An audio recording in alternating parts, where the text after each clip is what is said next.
there's something strange in the water at Lost River Lake. Something you can't see, something you can't feel, until it's too late. You want burgers, hot dogs, some chicken, and ribs. Yeah! Yeah! Yeah!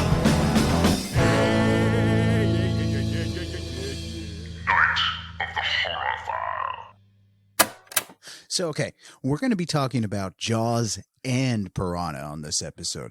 Why? Not so much interchangeably or anything like that. Like, we're not going to go too far into Jaws, but it's hard not to talk about 1978's Piranha and not talk about Jaws, and we'll get to that. It's perfectly acceptable.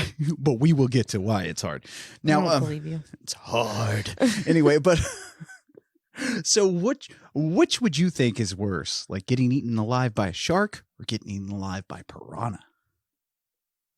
A piranha, duh. Well, why a piranha? I feel like a shark is like big and it chop you in half at first. And Okay, chop me in half and then eat the rest of my body.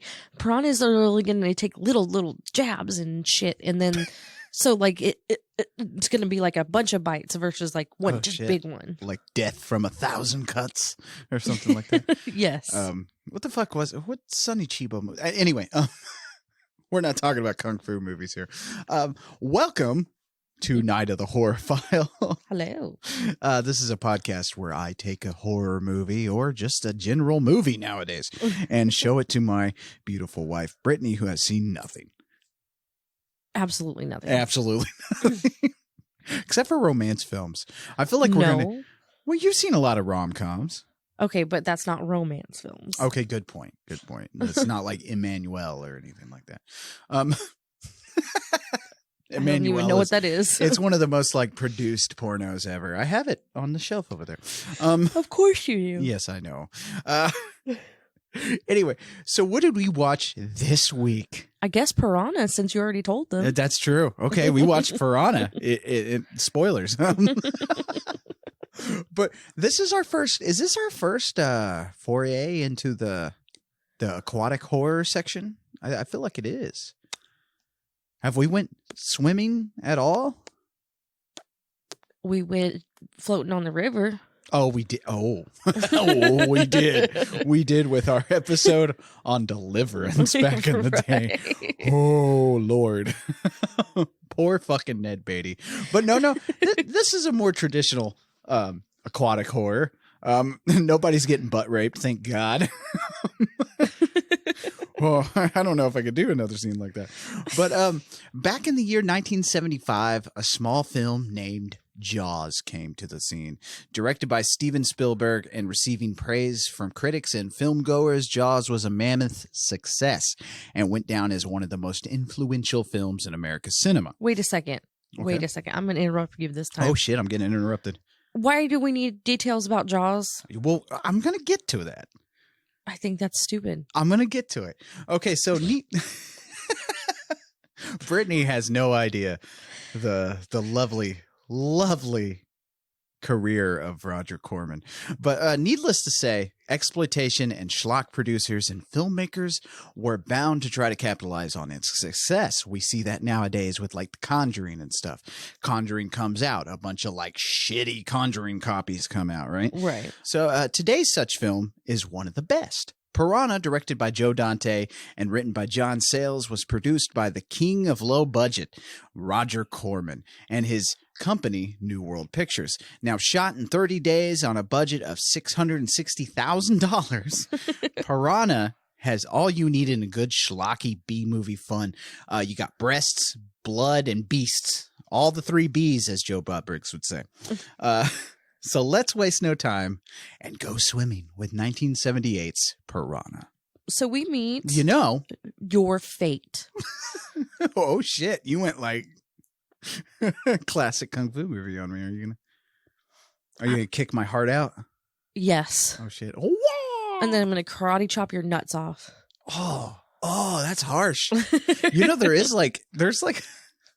There's a myth that there's a karate move called the monkey steals the peach, where basically like you grab some dude in the nuts and you rip his junk off, you know? Oh, like That's like a the monkeys karate from move. Link.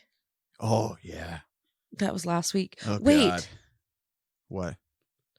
are we doing Animal Theme Month? Sorta. Next week's episodes kind of throws a wrench in that. Oh, okay. But I suppose kind of. Anyway,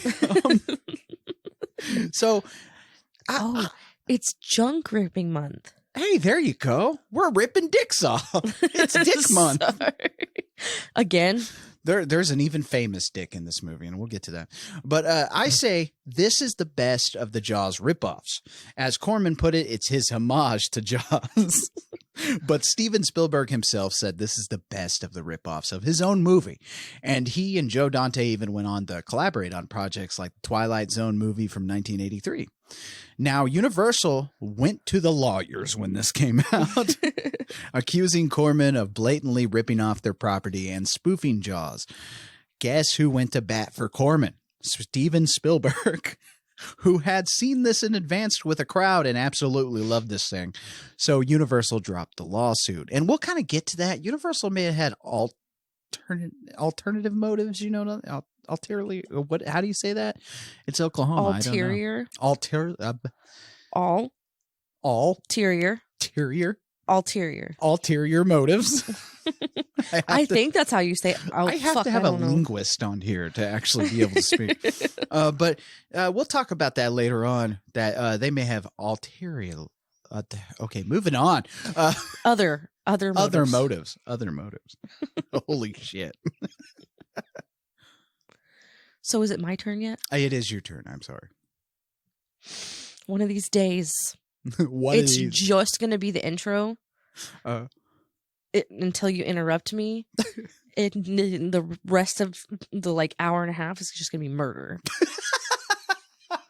The final episode of Night of the Horror File. A murder. Mad. Wait, I don't know how to upload. Can you teach me how to do that? Yeah, I'll teach you how to upload my murder. All right, moving on. So we meet two people here, David and Barbara. They're hiking and they trespass under this gate. Uh-huh. They make it to some pond thing. You can tell that it's not it's like a man-made. Yeah. But it's not a swimming pool. Yeah. So it's a man-made pond thing. Anyway. And of course they decide to get in and swim. So now we are 3 minutes into this movie and we already see boobs. Oh, yeah. I mean, it's a classic Corman movie. And Corman had 4 rules to making a movie profitable and successful. Now, these are kind of my rules that I've kind of paraphrased from Corman. 1, boobs or nudity in general. Yes. 2, guns if the film requires it, and it usually does. 3, comedic moments. Got to have your lighthearted moments. And 4, a slight social statement or moral. Slight. Very slight. You wanted at least 3 of these for a low-risk investment. Now, I mostly just pulled those out of my ass. Corman never really said that, but if you look at his body of work, it fits. So with Roger Corman produced film, you were going to get your boobs, your blood, and half the time beasts. I mean, we've already done a Roger Corman produced movie, Carnosaur, back in the day. Remember Carnosaur? No. The shitty Jurassic Park ripoff? Oh, okay. I guess. Dun, dun, dun, dun, dun. That episode is great. Go check out our Carnosaur episode. I was like, wait, I watched a movie like that? You're like, what? We've watched 85 of these motherfuckers. And my brain is dead. You have watched 85 movies. Can you believe that? But anyway. That's 84 more than I've ever seen. But what's funny is you're gonna get all that shit with a Roger Corman movie. So really, all these fit in nicely together. You could have a nice Roger Corman marathon and never be disappointed. I don't know. To me, you couldn't. I don't know. We'll talk about how you felt about this movie, but moving on. Moving on. So now we're 4 minutes into the movie, and we get. And David's already getting bit by these piranha. We don't know what they are yet. We just know he's getting bit in the water. Yeah, a movie with the title Piranha. We don't need to see the creature yet. Need to know. That's not a giveaway of what these things are, okay? and don't know. And if you're one of the few people that are still like holding on to, oh no, Piranha's a separate thing. It's not a Jaws knockoff. If you look at the poster for Piranha, it is literally the Jaws poster only with a piranha mouth over the jaws. That's funny. So they swim down a little ways, and then David is being attacked and killed by the piranhas. Then we see a shot of the moon and hear Barbara get killed by them too. I love it. And that moon was basically, I think that was fake. Like, that's a fake moon. It was just a tortilla. Fog going over it. Probably. It's a Roger Corman movie, man. So if you're familiar with Jaws, this is basically the opening scene to that one. Only instead of just the girl getting ate, it's both. Now, of course, Jaws was based on a novel, but Piranha was homage, which is fancy talk for ripoff of Jaws. That then became a novel. Yes, like many other properties, there is a head-scratching novelization of Piranha. And I kind of really urge everyone who's a fan of these films to read those things, because the authors go way, way too into detail on simple little horror movies. There was ones based off of Friday the 13th, like one of the sequels to that. Oh my gosh. And there is too much detail for Friday the 13th. Because they're giving like character background and shit. Yes, you're getting character background. You're getting like what the characters are feeling while they're running through the forest away from Jason. Scared? I'm like, oh my God. Frightened? And you know, some poor author out there is just like, oh, fuck, what? Like, how do I go deep into this? Because you can't just write like Jason walks in, slices a guy in the head, he falls down the stairs. Next scene. Like, that's how I do my notes. I love your notes sometimes because they're so simplified. I've learned to really simplify. Yes. Remember whenever I was doing my notes for this, I was like, don't pay attention to my note. I'm going to say this because I don't know how to write it down. You're like, okay. All right. Don't pay attention. Just, it is what it is. Anyway, now we get to meet Maggie. She's playing a Jaws game at an airport. And see, it's hard not to talk about Jaws.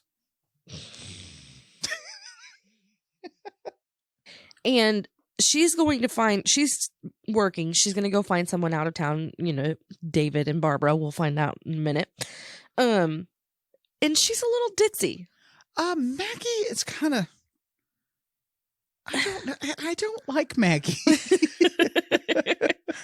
And I think it might be Paul's fault. I'll get into why Paul is such a standout character in this film. Oh, yeah. I mean, because out of everyone, except for maybe Dick Miller brings it to everything he's in. But is that Buck? Yes. Okay. He brings it to everything he's in. But Paul is such a standout character in this movie that you kind of forget about everyone else. So then you're like, oh, yeah, Maggie's in this. And she's like supposed to be the main character. Right. She's not. No. She's not. So now we meet Paul. Yay. And his friend Jack. Jack is coming from town. He brings Paul, like 6 bottles of alcohol? Like full-size bottles of alcohol? And we'll talk about it, but Paul is made out to be like a severe alcoholic in this movie, but he is the most functioning motherfucker well, the thing is, I'll explain when we get to that scene. If he didn't have a chance to drink, I'll explain it when we get to that scene. Okay. Anyway, he is an alcoholic, okay? Oh, yeah, okay. Anyway, so Jack and Paul start talking about how much Jack loves the river, and basically the river gives him life. He'll never move back to town, blah, blah, blah. Yeah. Bradford Dillman plays Paul here. Now, Dillman had been in a few Dirty Harry flicks, Escape from Planet of the Apes, among other movies. Now, Dillman had a problem with his character on paper, and even asked John Sayles why Paul was so fucking two-dimensional and kind of bland. Because if you read the script, there's no characterization. As Sayles explained that Corman typically didn't employ good actors in my his films, gosh. so he didn't make an effort to elaborate on the characterizations. Dillman, being an actually good actor, went ahead and added personality to his role, which is kind of, I feel like that's why he sticks out so much in this movie. I agree. Is because you have an actor who's actually caring about the character. I agree. So Maggie is now driving on the countryside in a Jeep, and it starts to smoke. So she pulls over, starts to fix it. And then it cuts to her going to see Paul, because he lives near where David and Barbara went missing. Yeah. And him and Jack are the only ones that live up there. Yeah. She says she works for a skip tracing company that finds missing people. And she says she's looking for David and Barbara, like I said. He says she needs to look at the dam to see if they had drowned, because they would have been washed to the dam. She asks if they might be in a cabin somewhere, and he says that there's an old army test spot down the way, but it was closed down. And she's like, okay, let's go. She just like, our adventure begins. She's just like, okay, we're going. He's like, what the fuck? Well, and another thing about Roger Corman movies is they're not going to spend too much time on stuff like this. Right. It's like, okay, we set up our characters. Let's get into the fucker. Right. Let's get the movie going. So this is the scene I was just talking about. Uh-huh. So he didn't have time to get his alcohol. He had his flask, and he took his flask with him. Or it wasn't a flask. It was, what is that round thing called? It's a flask, right? Oh, it wasn't round. It wasn't. Yeah, it was a flask. Anyway, He takes his flask, and that's all he had time for. Oh, so you're they saying don't Paul go back. Is way dry through the rest of this movie. Yes. Oh, well, that sucks. And he's having to deal with Killer Piranha. Yes. Oh, that sucks. That's a bad day for Paul. Oh, God. You're dealing with Killer Piranha and you don't get the drink. That's, I mean, we all know through this pandemic, all of our livers are just pickled. They're at this point. We are all us generation who have lived through this pandemic are going to die of liver failure. And we need to calm the fuck down, because there's no livers to be had out there. I know. I'm no drunk hospital right beds. now. No hospital beds out there. Yeah, we're Nothing. fucked. Oh, drink until the world ends is my saying. Let's just do it. Fuck it. Actually, if you're a recovering alcoholic out there, don't fall off the wagon, please. But so we have our first little inkling of a moral message here, as many Roger Corman movies contain. As we find out in a bit, the shady military has a lot to do with this, as they always do. What's great about going into this movie is everyone is in on the joke. In this thing. Yeah. Everybody who's acting in this thing is in on the joke. So you don't have like one actor being way too serious. Because that's not what you want. You have a lot of these movies where the actors, you can tell they're just being too serious. It's like, man, you might want to just let loose and have some fun. Right. Like a good example is that Wonder Woman 84 movie that just came out. I don't know if you've heard a lot of people are having a problem with it. No, I didn't hear it. I enjoyed it, but at the same time, Gal Gadot in that movie is way too serious. Really? It's just way too serious. I don't know what it is. Like, that first Wonder Woman movie was great, but this next one, it's like, dude, she can't act. That sucks, because I really like her. Yeah, I don't know if it's so much dialogue they piled on her character, but she cannot act. Oh, no. Like, it's not good. Oh, man, I really like her, too. Yeah, I liked her as Wonder Woman, but damn, in this movie, it's just bad. Because the whole time you're like, all right, I don't really care about Wonder Woman. Let's go to this character. But, you know, you want people to have a good time here. Oh, right. I mean, even though there was tons of problems on the set and stuff, obviously when you're working with water and special effects, you're always going to have fucking shooting problems. Of course. Cameras break down underwater and bullshit like that. But we're dealing with mutant piranha. And that's what confuses me about a lot of people. Because a lot of people you'll see online reviewing this movie, they start taking this thing way too fucking seriously.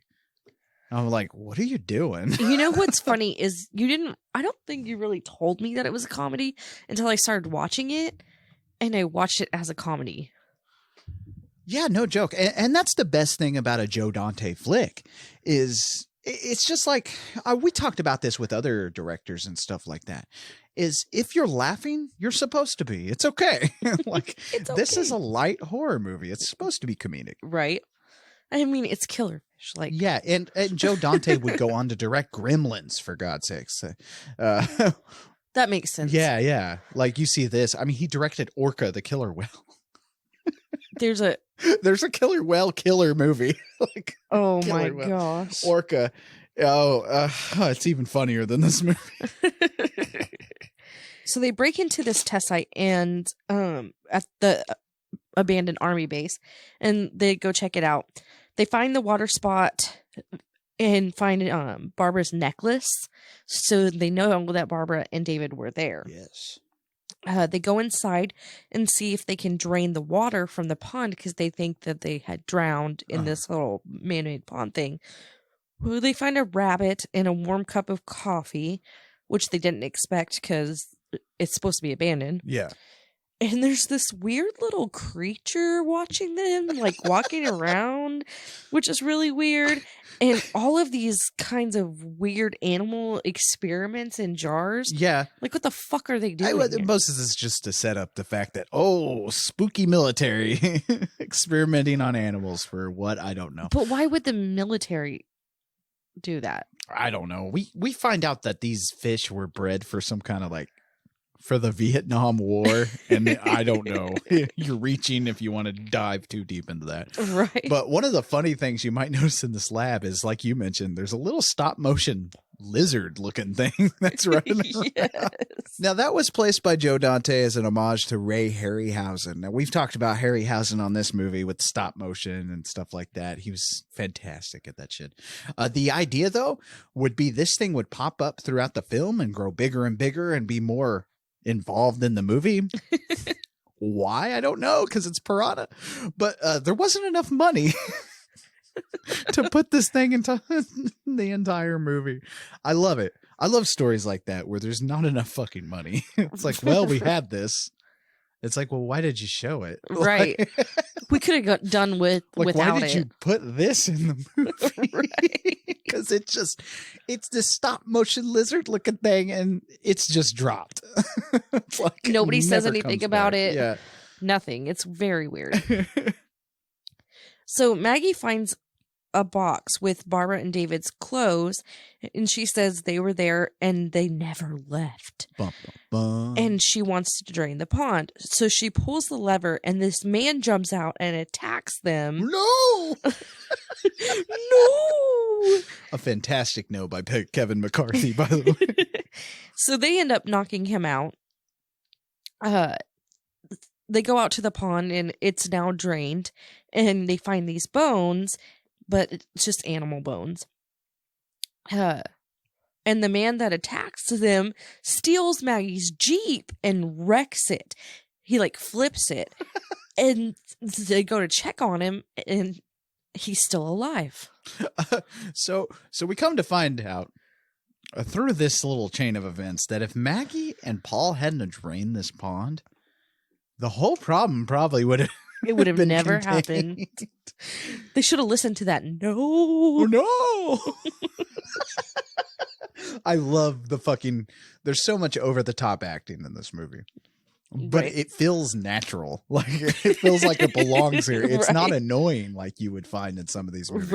Right. I didn't think it was annoying. No. So it cuts to the man waking up, and they have him strapped to the bed. And the novelization. I spoke about the novelization. It goes way into detail where Paul and Maggie fuck in the next room while he's tied to What? the bed. And it's just, What? this is why? We don't need that. Don't need a sex scene in Piranha. No.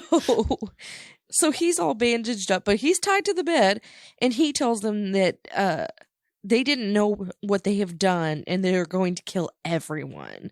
Paul asks him about David and Barbara, but he's not saying anything. Yeah. Because he's hush hush in the military.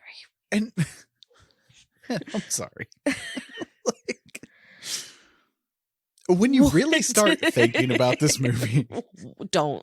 It gets very ridiculous. So yeah, don't think about this movie. Right. But Kevin McCarthy plays Dr. Robert Hoke here, as we come to find out, our mad scientist, if you prefer.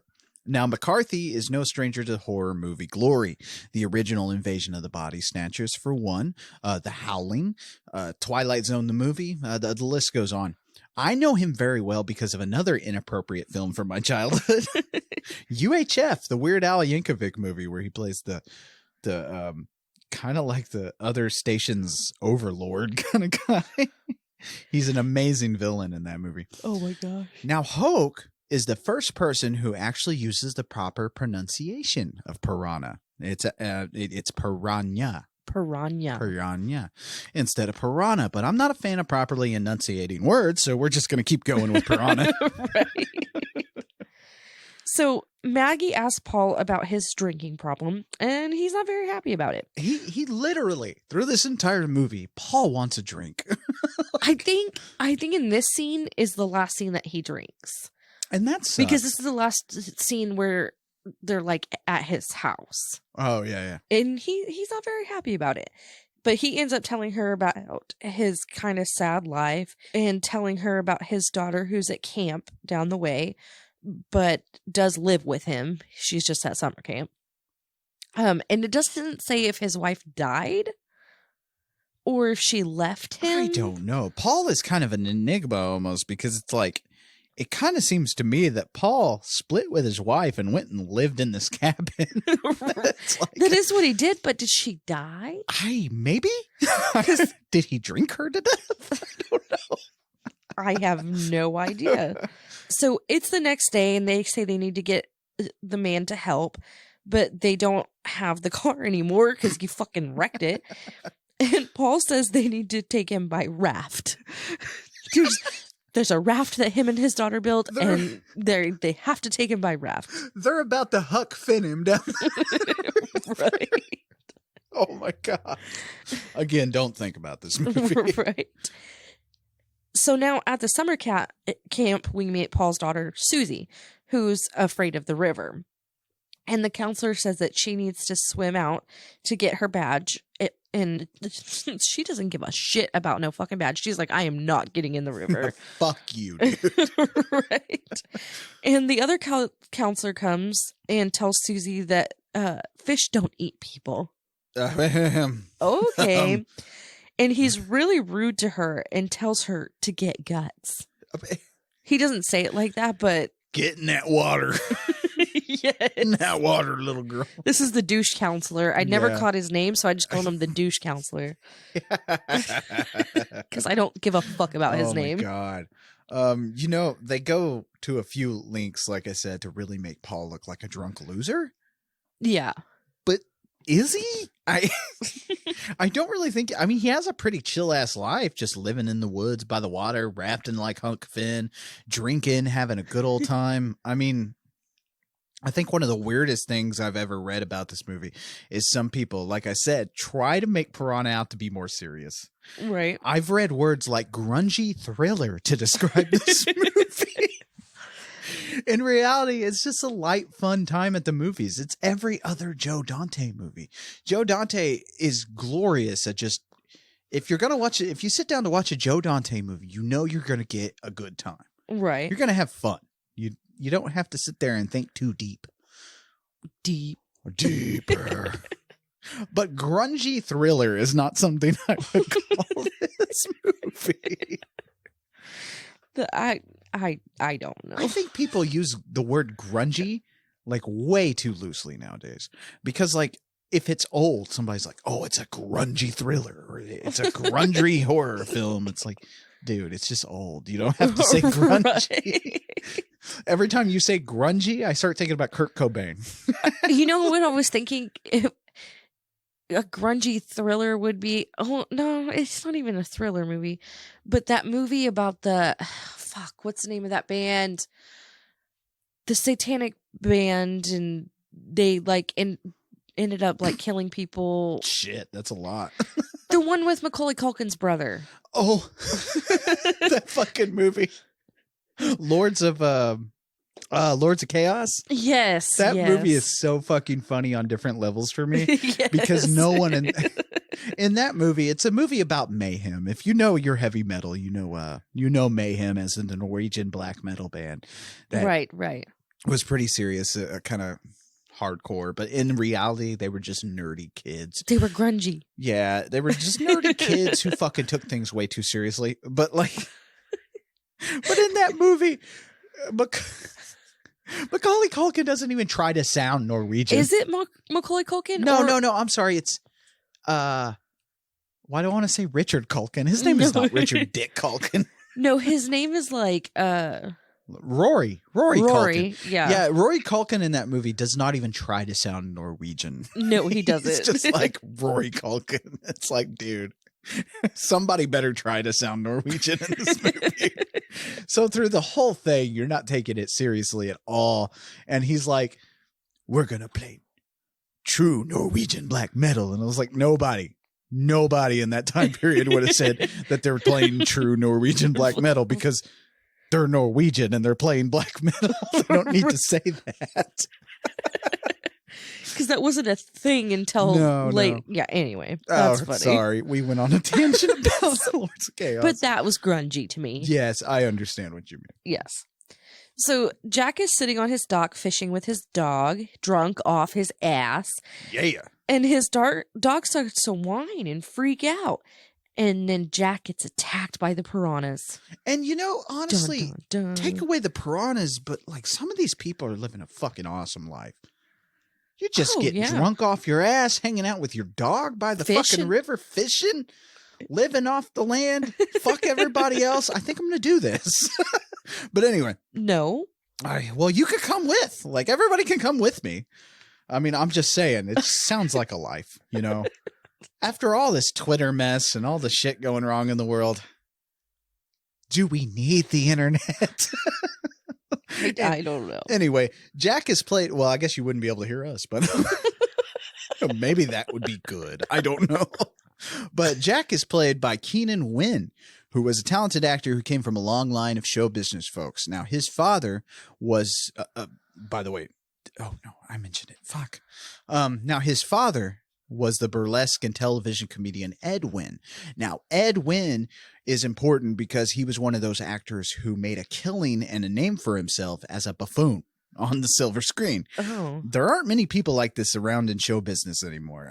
Jim Carrey might have been a later person like that, with Ace Ventura and stuff like that. But I mean, even Jim Carrey has to be serious in most stuff he does now as of late. Now you may know Ed Wynn from the Ed Wynn Show or Mary Poppins as Uncle Albert, but you definitely know him as the voice of the Mad Hatter in Disney's Alice in Wonderland, which... Okay. Does everybody remember when Disney used to make some weird fucking shit? Like, I miss Disney's weird side. Alice in Wonderland is Disney's weird ass side, Is it? They do it every once in a while, but not as much as I wish they would, Like, oh, you know what? Alice in Wonderland was kind of weird. Fantasia was really weird to me. Fantasia was fucking weird. Yes. Like, Disney did start doing some more weird shit. But anyway, but it was hard not to love Ed Wynn when you would see him. He had this goofy voice and a fluttery laugh and stuff like that. And I'm sure many of our listeners and you are hearing the Mad Hatter in your yes. A cup of tea. Shit like that. Now, Wynn's grandfather was Frank Keenan. Now, Frank Keenan made a name for himself as a furniture actor. What the fuck is that? Now, what's a furniture actor, as you just asked me? This is another old school term that described an actor who was so drunk on stage that he often held onto furniture or part of the set to keep himself afloat. Like he was supposed to be drunk, or he he was just a drunk. Oh, okay, and I got you. He had to hold himself up. So most of the stuff you see on stage, or that you would see with Wynn's grandfather on stage, was him holding onto a banister or up against a fence. Oh no. Just stuff like that because he was just so loaded the whole time. Now, sadly, he was considered one of the best stage performers, even with the drunk thing. Maybe that made him better. It may have. Back then, it probably would have. But yeah, he was known as one of the foremost stage performers of the time before moving to Hollywood, where he sadly died of a stroke.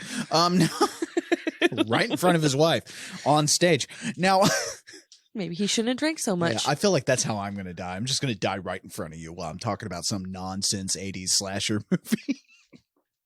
I know. And you're just going to be like, do I put this episode out? I don't know. I don't know how to do this. Now, I guess I didn't really need to go into Keenan Wynn's backstory, really, but it goes to show you that even the smallest parts have an actor with a backstory. So, it's fun. I don't know. It's fun to me. It might be fun for the listeners to look into some of these They're people. like, shut the fuck up about some dude named Edwin. Like, I want to hear about Piranha eating people. I mean, Jack gets his feet eaten by Piranha here. You're just giving it all away. I'm sorry. Spoilers, everybody. Okay, this goes back to my point. If you haven't seen a movie from 1978, shame on you. It's not my fault that I'm spoiling it. I know you haven't seen it, but call yourself a horror fan. You should have seen Piranha. Okay, good, because I never said that. So okay, good. Did I ever? No. Okay. Moving on. Okay. So Paul and Maggie are taking Dr. Hoke to get checked out, and they're asking him all kinds of questions. And he tells Paul to keep his hands out of the water because Paul's just like, lee. No, I mean, not like that, but he didn't make those noises. Yeah, Paul was just leaning over the do.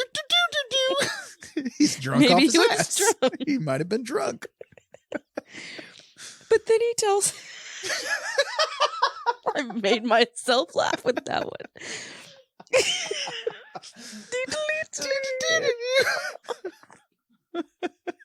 That's what would be going on in my brain if I was just like putting my hand in the water like anyway. Brittany can't make it to this sentence. She's stuck on dee. That's what goes through my brain. Oh, that's so good. That's so good. Oh,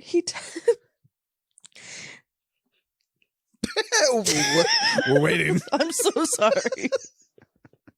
So he tells them that his name is Dr. Hoke and tells them about the piranha. And they want to know where they came from. And he tells Maggie... Brazil, motherfucker! He tells Maggie she's the one that let them out when she drained the pond. Yes, and they're sitting there because he's like, you guys fucking did this shit. Right? And they're like, Paul's like, I don't believe you because the water is cold and those are warm water fish. Like, well, they were there. And now they're fucking not because you guys fucking... Did you not hear my no? Did you not hear me doing that? Like when someone pops out of somewhere with a hook and says, no, you typically don't do what you're doing. You know what was happening? Is that Maggie was like... Let me just let all these fucking killer fish out.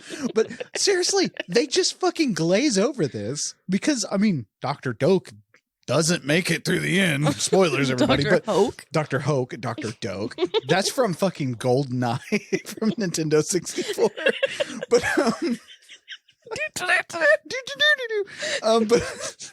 But god damn, why is that so funny? I'm sorry, listener. I'm so sorry. But he's seriously like, because he makes a good point. He's like, hey, you guys kind of fucking started this. You just killed us all. And like, they kind of like mention it a little bit and then they're just kind of like, nuh-uh. And they just keep going. No. Oh my God. So the cast and crew stayed at a local Holiday Inn. Why did you say it like that? Oh, it's just funny because Roger Corman was so low budget. They're all the cast and crew are all piling into this Holiday Inn, and I saw some behind the scenes footage where the Holiday Inn has a sign up that says "Welcome, Piranha." Oh my god. I fucking love this movie. And the actual ocarina. I'm sorry. But they stayed in the local Holiday Inn while shooting on location in Texas. Majority of this film was shot in San Marcos, Texas, and the actual Ocarina Springs Resort, which was purchased at some point, is now an ecological learning center. So Nice. you can actually go maybe see that. I don't think you can actually go there. Like, I don't know what ecological learning center. I don't know if they teach you things. I don't know. I'm from Oklahoma, where we have lakes, and they tell you, hey, there might be a Bigfoot out there. Are there piranhas in the lake? Not our lakes. There's dead bodies, but there's no piranhas. Because every fucking year, Oklahomans decide to get fucking loaded out on the lake, and somebody fucking drowns. That's our claim every fucking to fame. year. Every fucking year. What is it? Memorial Day weekend. Yeah, there's at least 2 drownings. Do you remember last year? There was like a 5-year-old kid that drowned and died. Yes, Oklahoma's stupid. And who takes their children on the boat? I always say, wait, I understand taking your children on the boat. Yeah. But taking your children on the boat and just getting fucking loaded. just getting fucking loaded. Because it's fucking Oklahoma. I always say, people make fun of Arkansas. And they're like, oh, they're backwards, they're idiots and stuff like that. But honestly, have you been to Oklahoma? Oklahoma's even dumber. It's just we're good at hiding it. No, if you live here. That's true. Oh, God, it's so stupid here, you guys. You have no idea. At least it's not Florida. I still love Oklahoma, but at the same time, I'm like, man, you guys. Still not as bad as Florida. I don't know. Florida's bad. Have you heard some of those things? Well, yeah, as long as you stay away from Florida man, everything's okay. Florida man? Yeah, Florida man. Yeah. Like Florida man shot somebody today. Florida man eats person's face off. Florida man. Stay away from him. Oh, okay. Florida people? Let's move on. Okay, I'm confused. Florida people? Florida people. But anyway, a waitress from this same legendary Holiday Inn doubled for Heather Menzies, who plays Maggie here. During the topless shots, Menzies was concerned. Yeah. Menzies was concerned that her husband might not approve of the nude scene. Understandable. Even though she had just posed in Playboy in 1973. I don't. Like, come on, guy. Was he married to her then, though? I don't know. Maybe that's why he wasn't married to her then. Could have been. When do we see Maggie's boobs? Did I miss something? Oh, there's a boob shot later on. Oh, okay. Yeah. I guess I missed something. I don't know. I don't remember. That's okay. We'll get to it. There's boobs in this movie, people. Don't worry about it. Just watch the movie. Just watch the boobs. Just watch the movie. So, we're rafting down the river, just going along. Huck Finnan. And they see Jack's dog. It's freaking out.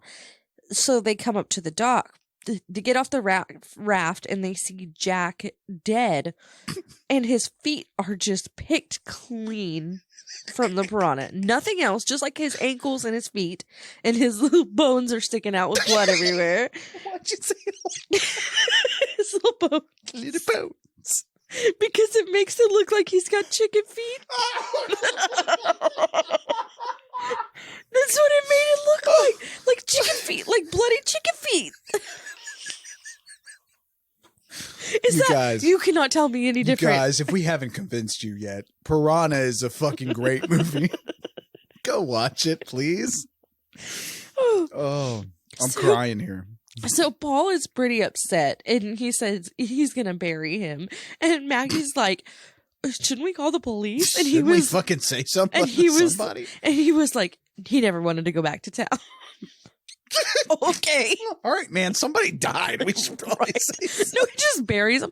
What is he, fucking Ash? He's gonna make a cross too or something? What the Should hell? probably said something before I made that stupid cross. Right. Oh, shit. So at the summer camp, Susie and the counselor are trying to come up with an excuse as why she can't go and do the water race later. And it's fucking stupid. All she does is draw on her knee with a red pen and put a Band-Aid over it. Like, Now I that's- scraped my knee. I can't go in the water. What? What? Oh, my God. Oh, my God. I think Piranha is a comedic masterpiece. I don't know about you, but I never noticed this before. But it's so fucking funny. It's so fucking stupid. Oh, it's such a good movie. Okay.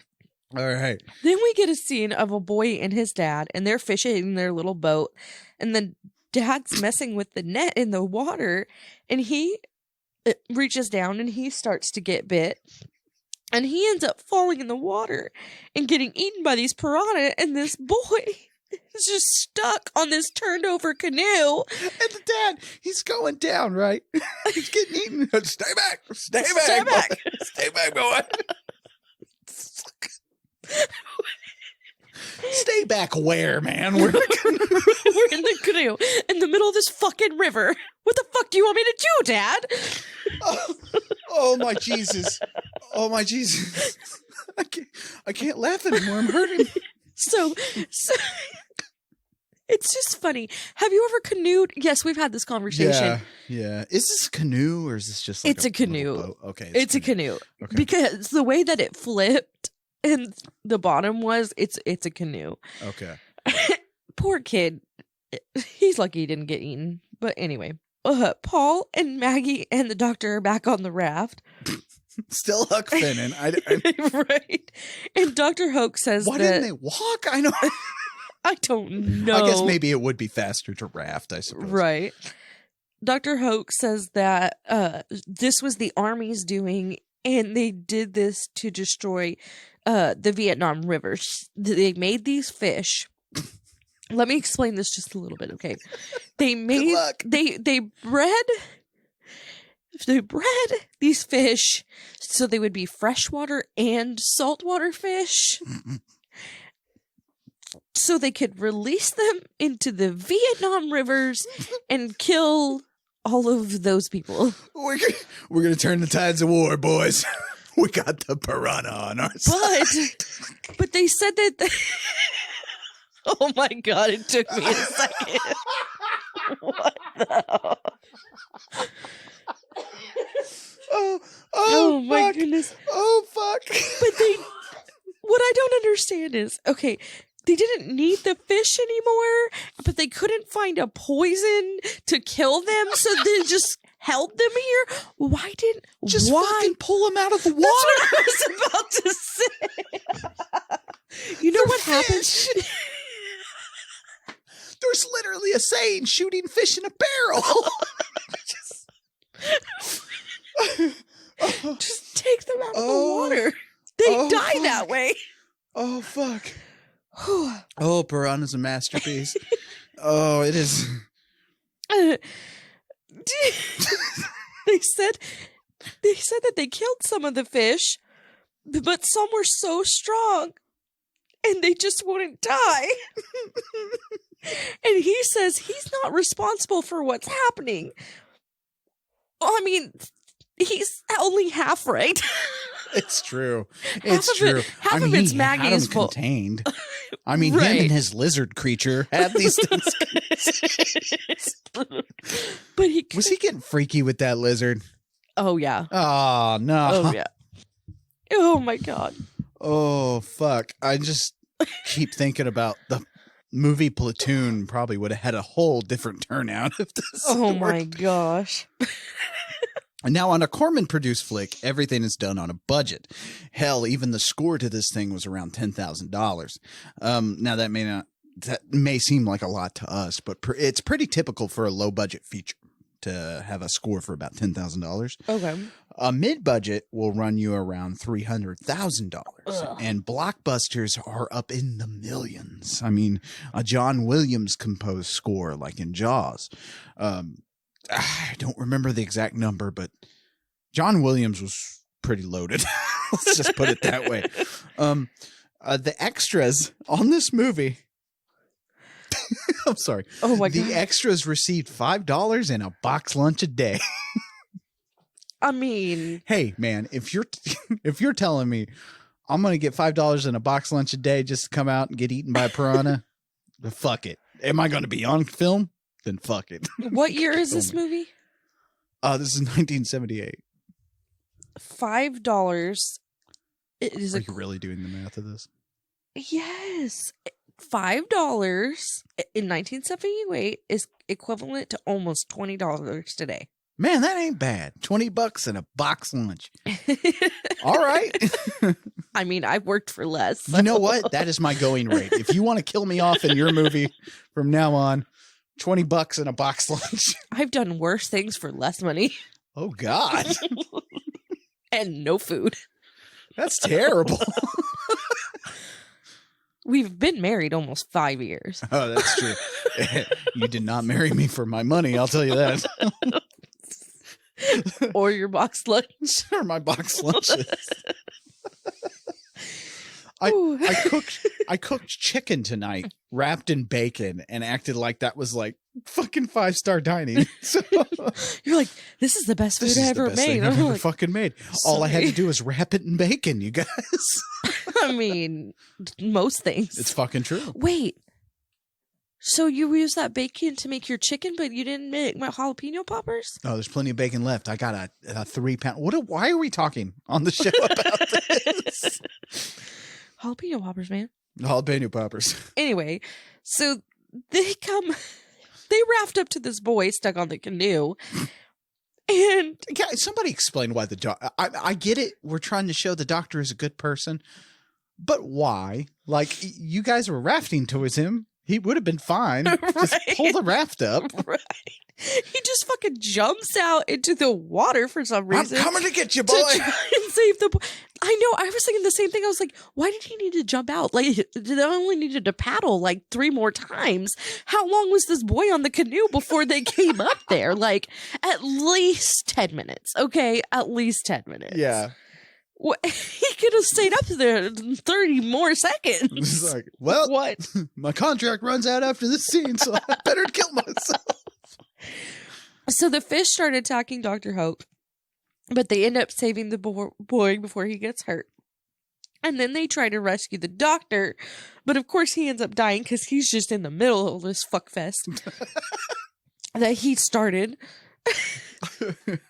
So they're trying to raft to get some help or something. I don't fucking know now. And the doctor, because the doctor is on the raft now. He's dead. He's bleeding into the water. Why did they keep him? That's what I wanted. You to fucking know. buried Jack down the fucking river. You didn't take the dog. So you just left the dog there to eat Jack. Oh, we better load up this half-eaten doctor. He's bleeding into the water. You know about these killer fish. Oh my God. And the fish are going crazy. Obviously, yeah. They're eating up the rope. Yeah, the fish become fucking supervillains here because they start tearing apart this fucking raft. Because it's got blood on it. Because they fucking put the doctor back. Anyway. Don't think too hard about Piranha. So they make it to land before anything really bad happens, but they ain't got no fucking raft anymore. Yeah, they make it to land after like 4 of the same shot is reused of this raft falling apart. They're like, if we just put it on repeat, they're never gonna know. It'll save us so much time and so much money. Oh God. Now, oh man. Now the piranha themselves were nothing more but rubber piranha toys stuck on a stick. Wow. Which is convincing. Now the jaws could move. They could move the jaws with the stick. But it's pretty convincing enough. I mean, I don't know. We never see them, so I well, don't you see know. them. You see some of them attacking the flesh and stuff. But we aren't looking for world-class animatronics in our movie. Not Piranha. No. The HD... What? Oh, sorry. They had a team working for a while making these rubber fish. This movie sounded like a blast to work on. I'm just gonna say this would have been so much fucking fun. The sound they make though, because you hear that sound that Yes. the sound they make are dental drills. Now they're recorded underwater, so somebody would have a dental drill going above the water, and then the mic would be placed inside the water, so you get that cool little sound going on.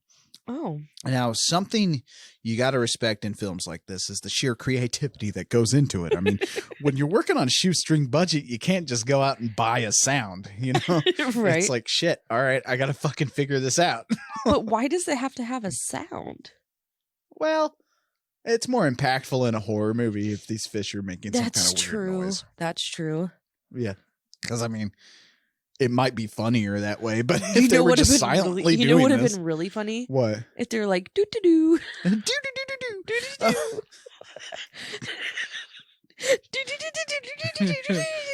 Oh, my... Oh, shit. I'm gonna bite you now. Or they all had the fucking Mad Hatter voice. That would be... I'm gonna. I'm going to bite through this rope. Here we go. Nom, nom, nom, nom. All right, anyway. Something you got to respect from films like this, like I said, is the sheer creativity and stuff like that. I mean, you can't, like, on a Corman movie, and the Corman model was always, we can do what the big budget films can do, just cheaper. Like, that was his model, and he fucking made a killing on this. I mean, but the talent though that he got on these things, there's a reason almost everyone who worked on this went on to be huge. Now, of course, the Holiday Inn. I keep losing it with that Holiday Inn mention, but the Holiday Inn was very important to the behind the scenes of Piranha. Yes. For some reason I keep mentioning Holiday Inn because so much stuff takes place at the Holiday Inn. They would actually practice the Piranha effects in the Holiday Inn pool. Nice. I wonder if they got the continental breakfast. Do you think? They got that free breakfast? Probably. Those dry ass eggs. Those powder eggs. You get one selection of coffee creamer. Yeah, I don't know about you guys, but And I always Splenda. skip the continental breakfast and go to McDonald's. Like, I'm just like, well, do I want shit or do I want shit? Like, what do I want? Oh my god. So Paul runs to stop the damn people. The damn people. The damn people. The damn. The people running the dam. The damn. From letting the water out because they realize if they open the dam, then the piranha are going to push further down the river and kill more people because the summer camp is past the dam. And so he stops the guy just before he opens the dam. And here comes the motherfucking army. Someone decided to call the army. I don't know. I don't know. So they're going to fix this since it's their fish. They made these fish. They fix this fucking problem. I don't know. Take them out of the water. Anyway. You could probably just put a fucking power line into the water and kill all these things. Right. Dynamite. Right. I mean, hillbilly fuck these fish out of the fucking river. So they don't really believe Paul or Maggie that these fish are there, which is really weird because they know about the fish, so what the fuck? So they throw a huge thing of raw meat to see if the fish are really there. When they pull it out, it's all eaten completely, and it only took about 4 seconds. And they say that they have poison, and they're ready to take care of this. Why didn't you take care of it? Why are these fish just sitting here? Why are they alive? Why didn't we just kill them? Because they were super fish before. Would we? But now you have. Now you can kill them? I don't fucking know. Anywho. I don't fucking know. So it's been assumed, and in the novelization of Piranha, There's a fucking novel. Anyway, it's been assumed that our killer piranha that are bred for death are from Brazil. Now, not all breeds of piranha are meat eaters. Yes, some are vegetarian, which, you know, they kind of tend to be on the skinny side, and they wear those tight pants, you know. With the weird hats. Yeah, and they try to get you to eat those Beyond Burgers, or I don't know. Anyway, and the piranha might not be the threat or mythic beast they are shown in the movies. And I mean, just like quicksand, they're probably not as dangerous as you would assume.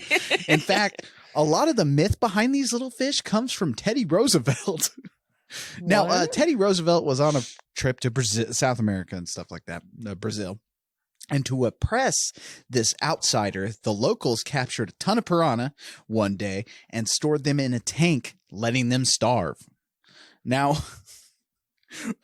I just imagine this fucking scene. But what they did was they let a cow into the river, and then they released these piranha. Now, obviously, these piranhas are starved. So they tore this cow apart. And and understandably caused Teddy Roosevelt to shit his pants. And he wrote this long, scathing thing about these beasts called piranha that are out there in the Brazilian waters waiting to rip a man apart. And how, like, why were they trying to impress him with this? They were probably fucking with him. This is what we're gonna do to you. Well, no, they were just probably fucking with him. They're like, yeah, look at these piranha. They tear things apart. They were like, look at this white guy. This is so funny. That's what happened. Every joke creates a fucking legend. I'm pretty sure Bigfoot is the same way. I'm sure there's like some hairy dude out there like this fucking way. Hey, watch this. I'm going to fuck with this guy. Yes. He puts on a gorilla costume and walks through the forest. And from then on out, we have fucking Sasquatches. But no. So basically, Roosevelt wrote this whole thing about how the piranha are deadly and how they're out there and they kill things 1,000 times their size. But in reality, piranha are fucking anxiety cases. They don't like things. Like, if you jump into a school of piranha, they're probably not going to attack you at first. They're probably going to fucking run away. Because fish are skittish little creatures. Yeah. Yes. Most of the time, piranha are just eating things that kind of like float by, like other fish or like something wounded or something that dies in the river, and they eat on that. But like I said, some piranha are fucking vegetarian. It's kind of hard to tell the difference between the two, or between the species and stuff like that, because they're all fish. I mean, right? I ain't getting close enough to one to know what kind of fucking species in the first place. I mean, yeah. You know, I'm saying they're probably not as dangerous as Hollywood makes them out to be. Right. But you probably shouldn't be wagging your dick at one. I mean, maybe stay out away from these things, because they'll probably still bite you. Why would...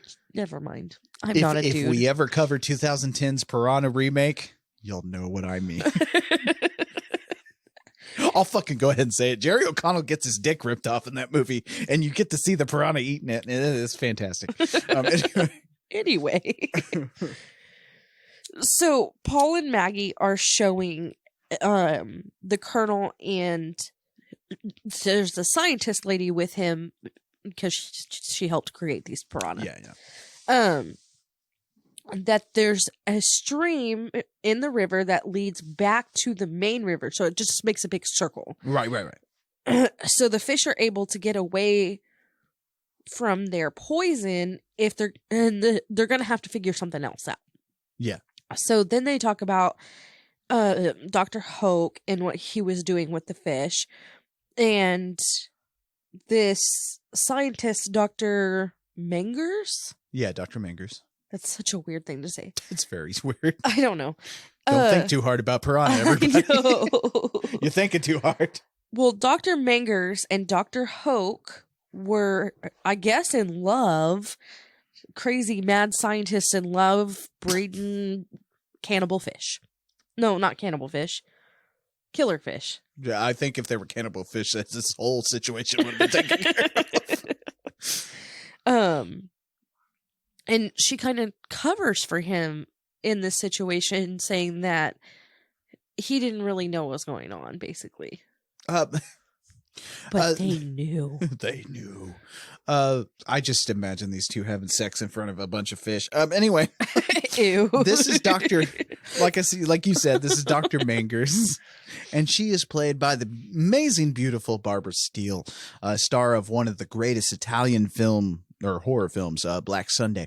Now she has a massive fan base in the horror community. Oh, okay, I say massive fan base because I'm a massive fan of hers, but most casual horror fans probably don't know much about Barbara Steele's career or who I'm even fucking talking about right now.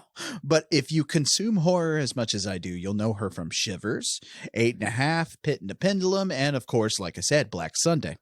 She has that sweet, innocent face that's fun to put in a horror movie and then make her character evil. You know what I mean? I don't agree. Well, this is a little later in her career. Okay. So, yeah. Okay. Okay. I haven't seen anything else. I won't knock her before I try Reserve her. your comments for later. Okay. Don't judge a book by its cover. I don't know. I don't know. Whatever. Don't think too hard about Piranha. Is all I'm gonna say. So the army put Paul and Maggie in a tent to stay the night there and have a guard watching them so they don't leave because they don't want them telling anybody what's going on. Yeah. Because they're the only civilians that know about the fish. So they sneak out. This is the worst guard job ever. Oh my God, this is so funny. I have to elaborate a little bit more on this. Go ahead. So they're in there and Paul's like, okay, Maggie, you're going to distract him. And then we're going to sneak out of here. He doesn't say it like that. But she's like, but what if he's gay? And he was like, then I'll distract him. Like, what is that needed? So she goes up to him and she's like talking about something. She's just like, wait, are you gay? What? What? This is Piranha. What are we doing here? What? He's like, what? And they just fucking walk away. A drunken this lady sneaks away from the military. Okay, you know what? This is probably real life, though, because we saw that assault on the Capitol. I was about to say. And a half-naked man dressed as a bear got into our fucking nation's capital. So, okay. And they were all drunk. I'm just telling you now. All those people were probably fucking loaded. No. I don't know. Drunk on power. A man killed him. Think they have. A man died by tasering himself in the balls. Oh my God. He died. Why would he taser himself? He was trying to steal a painting and he fell down. And he had high cholesterol. It's just a freak accident. All these dumpy dumb shits just fucking... Fucking dumbass. This is the best you guys could fucking do. Anyway. Apparently. Like, and typically when you stage a revolution, you want to finish it. Like, what did you do? What the fuck? You got in there and you stole some letters? Like, you guys suck. If this was the South rising again, as many people claim, you guys fucking suck ass. I'm just letting you know now. Why are they scaling the building? Like, I don't understand. Now this is dating our episode horribly, but like when they were scaling that building to climb into the Capitol, all I kept screaming was, there's fucking staircases to the right and the left, you fucking morons. You know there's 90-year-old men that walk into the Capitol every morning. And you fuckers are climbing the wall. Oh fuck us! The first person that invades the U.S., we're all fucked. We might as well bow down as soon as it happens. It's fucking over. Ooh. Anyway,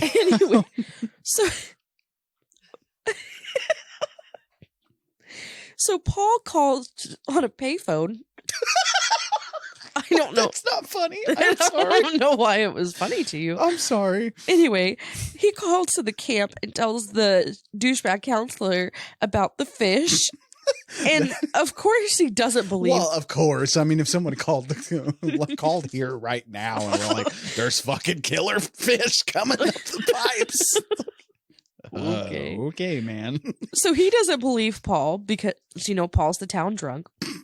So they decide to drive to the camp and warn them themselves. But they get pulled over on the way. Oh, because they stole a military vehicle, by the way. I guess I didn't add that in there. Yeah. They stole a military They're still vehicle. driving that, by the way. Right. They get pulled over on the way, and no one believes Paul about anything because he's trying to tell the officer about this killer fish. This killer fish, I tell you. He was like, "Are you drunk again, Paul?" And he's like, "I'm not drunk. I swear to God, there's killer fish. Right. So the cop takes him into the police station and books him. And he calls the colonel, and he says the colonel says to keep them there because they need to keep them quiet. So through this movie, we get some awesome Rod Bottin doing effects here. Now, we know Bottin from his work on films like The Thing, The Fog, Humanoids from the Deep, which was our first commentary. Oh, that's not the movie I thought it was. Never mind. Well, Humanoids from the Deep is another Roger Corman flick, and we were drunk off our ass during that commentary, so I suggest everybody go listen to that. That got real weird. The cop takes them into... Oh, sorry. Why am I reading your part? Oh, God, Piranha. Anyway, originally Rick Baker was tapped for this project, but he suggested Bottin instead. Now, this marks one of the first films he worked on, along with Phil Tippett, who would go on to form the award-winning Tippett Studios. Their budget for this thing ran $50,000, which again sounds like a lot to us, right? But it's not a lot considering what they had to pull off here. I mean, killer fish. So a lot of creativity is in this movie. I mean, that's one thing we haven't really touched on is they do a pretty good job for what they have to work with. Oh, yeah. So, so the colonel calls his friend Buck to tell him that the rumor about the fish is a hoax. And they talk about how the colonel is a silent investor in Buck's new water park. So the military is a silent investor in this water park.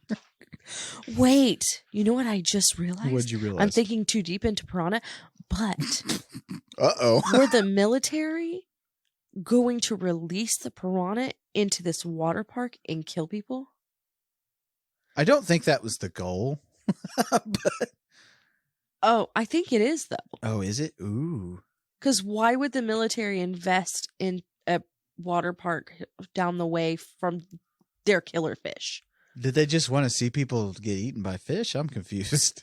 I mean, the government doesn't care, or the army. None of us care if we starve to death. I think we're alone get eaten by a killer fish. I think after 2020, we're giving the government way too much credit for things. They can't even stop an insurrection by a bunch of dumpy dumb shits in bear costumes. Can they really pull off this elaborate plan with Piranha? Anyway, back at the camp, the counselors are sitting by the water, and they want to go for a swim. Good thing douchebag guy comes up. Douchebag guy. And he just comes by to make sure that no one's swimming. Because you can't swim at night, not even the counselors. I fucking hated that shit because it's like, and they do that. There's always that one fucker that's like out somewhere. It's like, hey, probably shouldn't be swimming today. Water's a little rough. It's like, dude, come on. What are we supposed to do? Look at the water. It was the middle of the night. You're not supposed to swim in the dark. Oh, fuck you. I know. I understand. I think the counselors should be able to swim in the dark if they want to. But whatever. So back to the jail. Maggie is destroying the stuff in her cell because she knows how to escape. She makes some noise and the officer comes to check it out.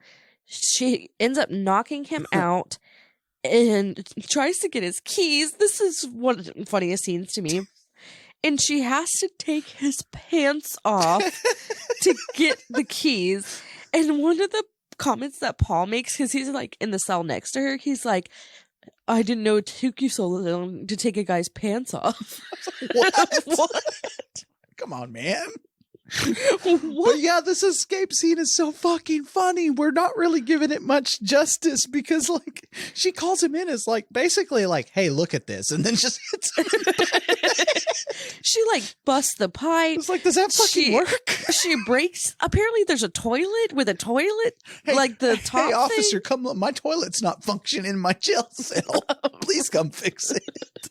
She just knocks his ass out. And they steal his patrol car. Which I guess we really shouldn't be so surprised that this is so easy because they escaped from the fucking military. So they escape from the jail. Yeah. And now we're at the opening for this Aquarina. That's such a weird name to me. And it was a real thing. Like, it was a real park and stuff at one point. And it's a resort on the river. Mm-hmm. And Buck's the owner of it. Yeah, and it really shouldn't be surprising to anybody that in a Roger Corman movie that this was an actual water park, the Aquarina. I mean, he's not going to build a water park.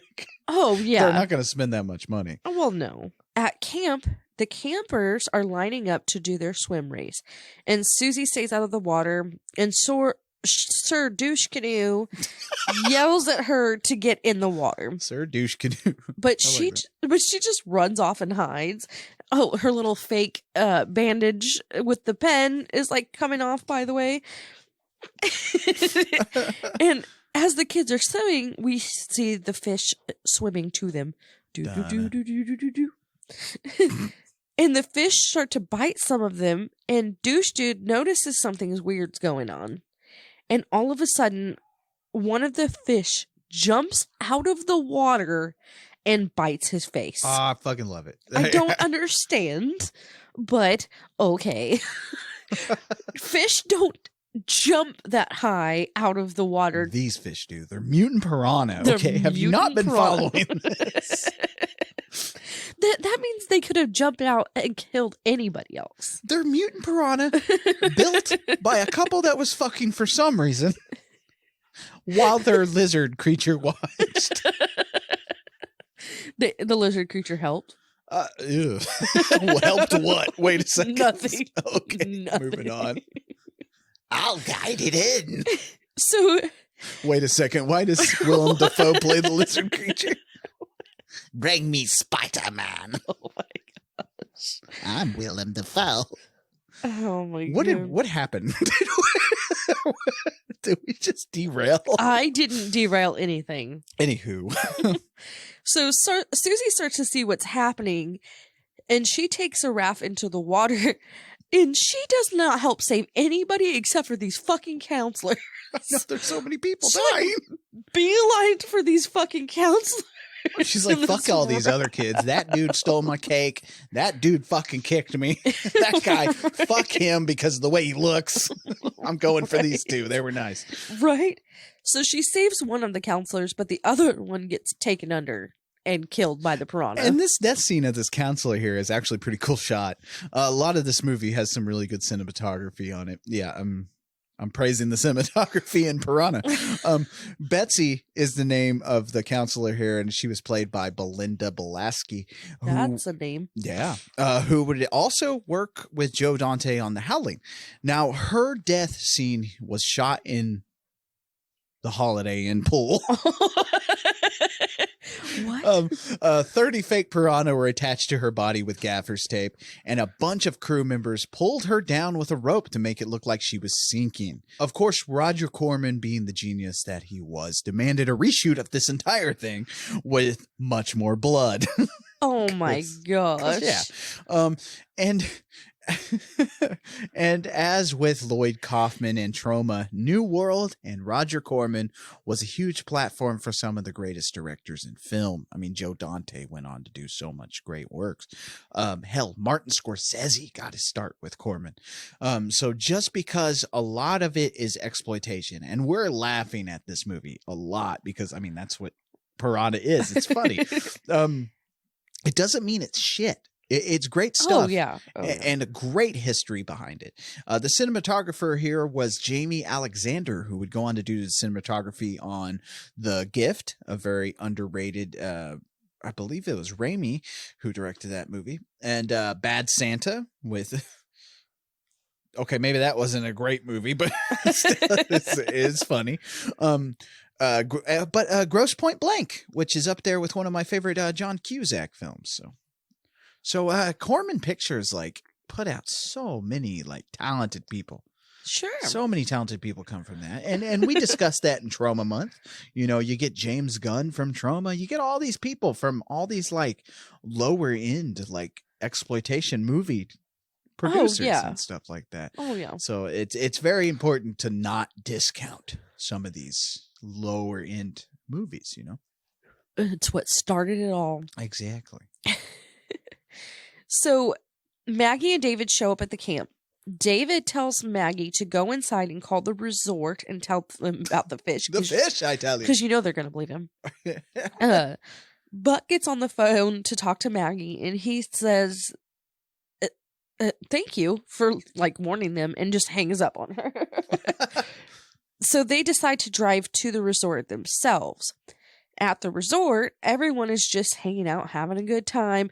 By the way, if I go to a resort and the water looks like lake water, because it did not look like river water, it looked like lake water. Well, I mean, river water in general looks like lake water. It just looked dirty. If I think resort, I think of clean water. So you're out here in this lake area, a river area, I'm sorry, at this resort, this river resort, and you're like, why is this water not clear? Yes. I mean, the short answer, yes. And it is funny though, because I think it's Maggie later on calls this thing a pond, but it's clearly walled off with cement walls. So this is a pool. It's not a pool, not a pond. But it just looks. When I think resort, I think expensive. And when I think expensive, I want some clean fucking water. God, don't go to Disney World. That water's black as sin.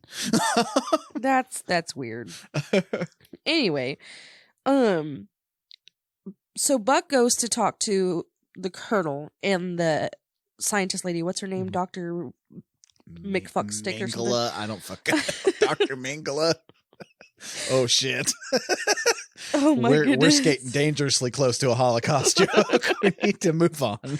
Anyway, so they tell Buck that he needs to have his men ready and call the newspapers and say that they're going to be getting prank calls because people are going to be calling in about killer they're trying fish. To cover all this shit up.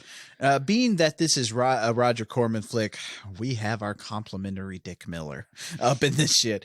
Now, I've talked about Dick Miller a few times now, and he's appeared in so many Corman movies. It's expected that he pops up. In fact, if we're throwing on a Corman movie, you're probably going to get some Dick Miller. Not just Corman flicks, though. Joe Dante's films, like Gremlins and The Howling. I think he appears in every one of Joe Dante's movies. I fucking love Dick Miller. And yes, you can turn that into a joke about me loving Dick. But well, we know. You said it enough last time. I've said it. I know. But with a body of work that includes 184 acting appearances, it's very hard to toss a stone in the world of exploitation or even movies in general and not find Dick Miller appear at least once. He even did a lot of the voice work with DC and Warner Brothers. So, I mean, he's just gonna be around. Like, if you're talking, there's always gonna be Dick. There's always gonna be Dick, and I miss him. I miss him showing up and shit. You miss Dick? I miss Dick just popping up, saying hi, going about its business. It's his, doing that weird throbby thing. Anyway, moving on. Oh my god. No, seriously though, Dick Miller was a fucking treasure, and it's so sad. I mean, I say it's so sad. The man lived till he was 90, so he had a good run, but still, Yeah. Yeah. So, some people on a boat and one on a... Okay, so it's two women driving this boat, and a man is on a ski. Apparently he's like a professional skier or some shit like that. I don't fucking know. He's doing a pretty good job here, just saying. I don't know. So they're going pretty fast, but the man sees a dead body floating on the river. This is so weird.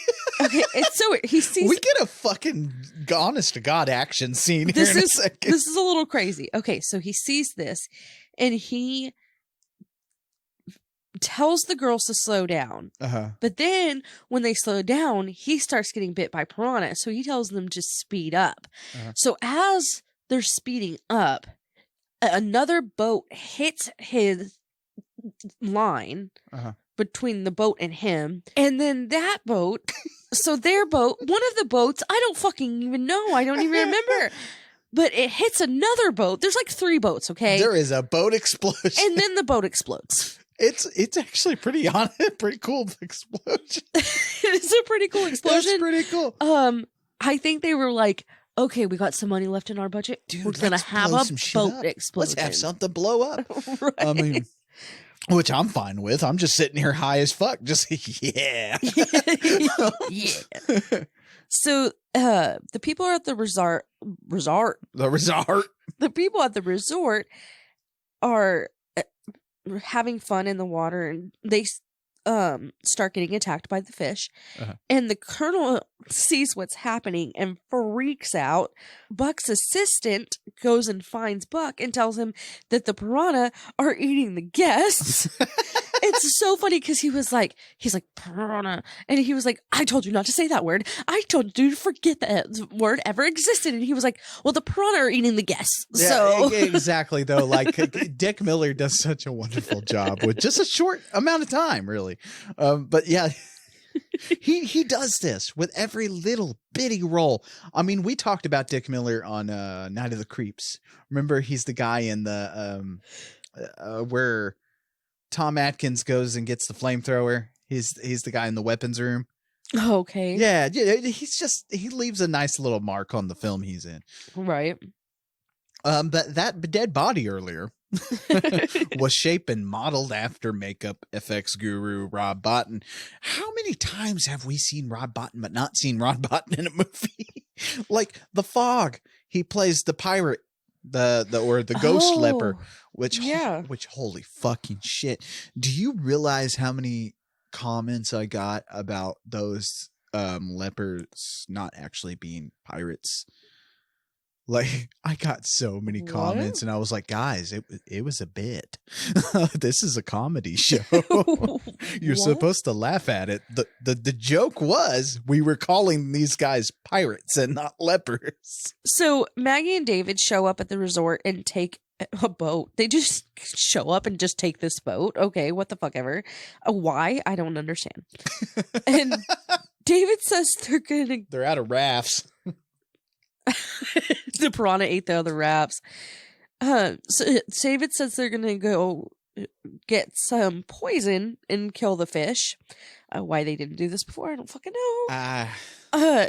So they get to this place and it's flooded. Yeah, it's the control center where they can release the poison. David ties himself to a rope to swim out to the panel, and tells Maggie to count to 100 and then gun the boat because he's tied to the boat. Yeah. So he swims out and he makes it to turn this thing to let the poison out. And of course it jams because this is a horror movie. Yeah. Well, obviously nothing can work. Right. The fish start to attack him, but he keeps turning the thing like a trooper that he is. The poison gets released and Maggie gets to 100 and guns the boat like David says. He goes flying through the water and she stops a little ways. Oh yes, this flying through the water thing was hilarious. You gotta giggle. Yeah. Because he just all of a sudden is like whoop whoop. So she stops a little ways away and she pulls the rope out because she's like trying to help him or whatever. But David isn't attached anymore. But he sticks his hand out of the water at the last second. And now originally, like, she was supposed to count to 300, but then everybody was like, he'd be long dead before she got to that. Right. Even though Corman set out to make this to capitalize on Jaws, this film took 3 years to finance. And this is kind of important for what we're going to talk here at the end. But in that time, Jaws 2 was already out and disappointing everybody.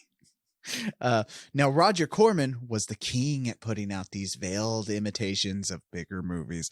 The thing that separates him from the other producers doing the same thing is his films are actually good. They're actually entertaining on their own. Sure, the movie reminds you of Jaws, and they even have characters playing the Jaws video game, like we mentioned earlier. But Piranha is a fun-ass fucking time, man. Oh, yeah. I mean, for sure. listening to our episode now, we're having a ball with this fucking movie. So at the resort, everyone is getting treated for their wounds. Susie is there and finds David and Maggie. The reporters are talking to Dr. McFuckstick or something. I don't know her name. Dr. McFuckstick. And she says that the fish, because they're asking her if the fish make it to the ocean. Yeah. And she said they can't live if they make it to the ocean. And she like glares at the camera because we all know that they can live in fresh or salt water. Dun, dun, dun. And Paul kind of gets the worst ending ever. He's in shock, and we don't know if he makes it out of that. Because then we cut the credits. It's like, and then we get that theremin playing.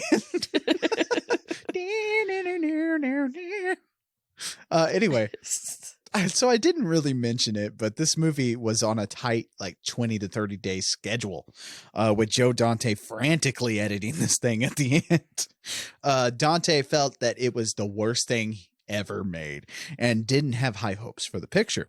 Now, John Sayles saw the rough cut, John Sayles being the writer, saw the rough cut and almost left the movie business behind to go back to writing novels. Oh my gosh. Now back to that Universal lawsuit we mentioned at the top of the show. Sure, they said it was all about Piranha being a blatant copy, and they talked all that jazz about it being a ripoff.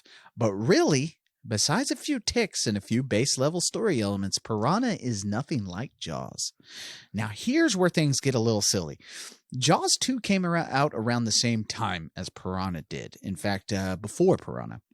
And generally, the accepted story is Piranha is better than Jaws 2, which I agree with. Bum, bum, bum. Jaws 2 was an unnecessary sequel and set up tons of even more unnecessary sequels. Oh my gosh. The Jaws franchise is bullshit. The first one's great, but then after that, you don't have to watch any of them. Hell, I even talked about how Steven Spielberg loved this movie and helped drop that lawsuit. So Universal was probably more worried that Piranha was going to outdo Jaws 2. Oh my gosh. They were threatened by Piranha. Oh my gosh. You know, honestly, if you would have just, like, if this movie came out and it was a sequel to Jaws and they just called this Jaws 2, the Jaws franchise would have been much better. That's weird. Isn't it weird to think about? You haven't seen Jaws 2 through 4. But when we get there, oh fuck. Wait, anyway, did you just say 1 through 4? There are 4 Jaws movies. Why? 5 if you count the offshoot rip-off movie Jaws, or Cruel Jaws as it's called, that has the Star Wars score added to it. What? They don't get any better. Anyway. But yeah, if you had just called this Jaws 2, I think Jaws would have been a much more solid franchise. Now, that's so funny to think about. Now, that whole thing with Steven Spielberg was a comfort to Joe Dante, you know, and he went on to give us some amazing films like Gremlins and The Howling and stuff, which I mentioned. And Piranha is New World's and Roger Corman's biggest hit. It's one of their biggest hits. Oh my gosh. All in all, Piranha isn't a deep movie. No. It isn't shallow, but it isn't deep. Though it is fucking fun. And I've added a few puns on accident here. I just noticed that.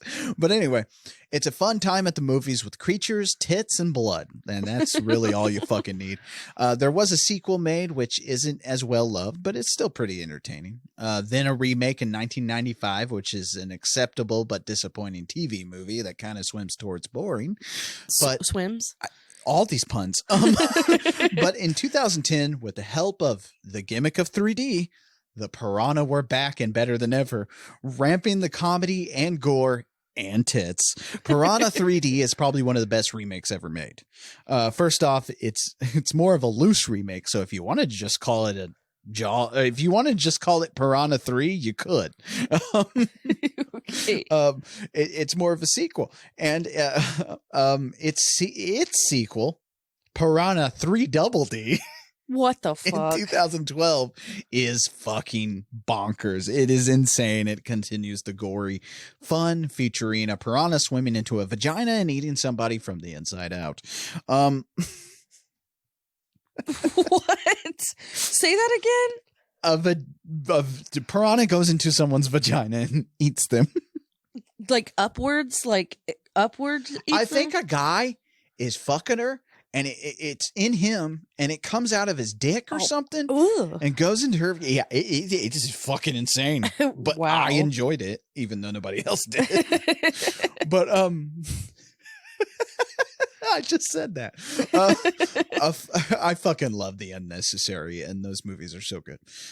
Anyway, there really isn't much else to say about this one. But what did you think about 1978's Piranha? It was delicious. It was deliciously hilarious, actually. And I don't know. Is there much more to say about it? There really isn't. It's a Like- fun fucking movie. Right? I mean, we said all there is to say. It's just fun. Just Right. fucking watch it. Have a good time. Don't go into this thinking it's a gritty thriller. Grungy. Grungy thriller. I'm sorry. Gritty would have actually made more sense. But grungy thriller. Don't do that. Just watch Piranha and have a fucking good time. Oh, yeah. As you would do with all Roger Corman's movies. Just have a fucking good time. And you know what? I miss that. I miss that in horror movies nowadays. Having a good time? Having a good time. Oh, yeah. I mean, think about Hereditary and Midsummer. Those movies are great and they are kind of scary, but like at the same time, I don't have a good time during those movies. There's not a lot of movies that have come out recently that I'm having a good time. Besides stuff that doesn't really get wide release, that isn't mainstream. All the mainstream horror movies have gone to this dark, dreary, you're just waiting for another jump scare kind of thing. It's not fun. And I miss these kind of Roger Corman movies where it's like, okay, I'm just going to have fun with this. This is going to be a good time at the movies. And I mean, you get that with your silly action movies nowadays, which is nice that still goes on, but really there's no fun in the movies anymore. Right. There's no fun. Even the DC movies, which DC comics were all about like fantasy and fun, just having a good time and stuff like that. Even though Batman's as dark as you can get, their movies are they're not fun. Right. I'm not having a good time. Right. I don't even have a good time with Marvel movies anymore. I'm just Oh, I thought you were going to say porn. no. Well, new porn, I'm not even having a good time with that because porn in general, I mean, shit. This movie made me watch 70s and 80s porn for days. You were like, why do the guys enjoy it more in the 70s? I was like, because nobody's trying to get them to pile drive them into the fucking wall. Everybody wants to be mean. In the 70s and 80s, they were just chill. We were having sex. That's all you're doing in the 70s and 80s. But anyway, that's 1978's Piranha, which, as you can tell, we had a fucking blast on this episode. Now, next week, we're going to talk Quentin Tarantino and Robert Rodriguez. Oh, I know. On this show. I know what it is. What is it? I can't think of the name of it, but it's got George Clooney in it. Yes, we are talking From Dusk Till Dawn. Yes. Vampire strippers. So we're going to have more titties. We're going to have Cheech Marin. We're going to have fucking all sorts of fun. Oh, Salma Hayek. Salma Hayek. Feet. Salma Hayek's feet. I'm going to have a good fucking time. Oh we my are God. going to have a blast. This whole month has been so much fun. You cannot masturbate on the podcast. I don't think anybody would subscribe to us anymore if I jerked off. It's like, all right, welcome to Night of the Horror File. I'm going to jerk off for an hour and a half. An hour and a half? I think I would be raw. But anyway, that's our show. We'll see you next week when we go to the Titty Twister. I'm Lee Evans Shane. Stay spooky. And I'm Brittany. Stay horrific. Bye-bye. Bye.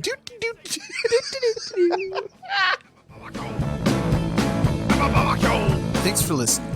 To get a hold of us and submit your stories, fan mail, and death threats, you can find us on Twitter, Instagram, Facebook, and nightofthehorrorfile.com. Our theme song was written and performed by John Brennan, used with permission. Find John at shopjb.bandcamp.com and at badtechno.com. If you like what you hear, leave a good review wherever you listen to podcasts, and share the show on your social media. See you next week.